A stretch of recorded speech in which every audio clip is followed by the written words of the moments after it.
मटर की खेती। मटर की खेती सब्जी फसल के लिए की जाती है। ये कम समय में अधिक पैदावार देने वाली फसल है, जिसे व्यापारिक दलहनी फसल भी कहते हैं। मटर में राइजोबियम जीवाणु मौजूद होता है, जो भूमि को उपजाऊ बनाने में सहायक होता है, इसलिए मटर की खेती भूमि को उपजाऊ बनाने के लिए भी की जाती है।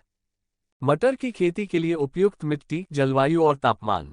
मटर की खेती किसी भी तरह की उपजाऊ मिट्टी में की जा सकती है, किंतु गहरी दोमट मिट्टी में मटर की खेती कर अधिक पैदावार प्राप्त की जा सकती है। इसके अलावा क्षारीय गुण वाली भूमि को मटर की खेती के लिए उपयुक्त नहीं माना जाता है। इसकी खेती में भूमि का पीएच मान 6 से 7.5 मध्य होना चाहिए।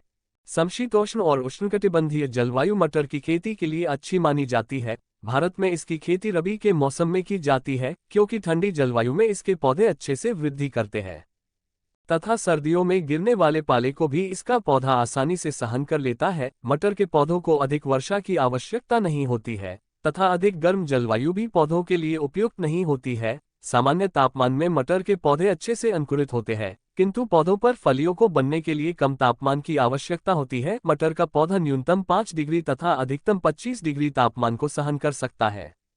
मटर के पौधों की सिंचाई। मटर के बीजों को नम भूमि की जरूरत होती है। इसके लिए बीज रोपाई के तुरंत बाद उसके पौधे की रोपाई कर दी जाती है। इसके बीज नम भूमि में अच्छे से अंकुरित होते हैं। मटर के पौधों की पहली सिंचाई के बाद दूसरी सिंचाई को 15 से 20 दिन के अंतराल में करना होता है तथा उसके बाद की सिंचाई 20 दिन के पश्चात की जाती है। मटर के पौधों पर खरपतवार नियंत्रण।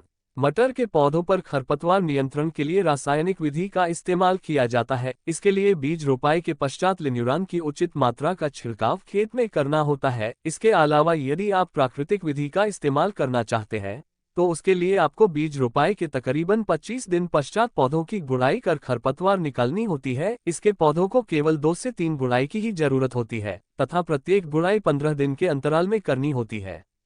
मटर की उन्नत किस्में। दशक प्लस, दशक, अराइज सीड्स।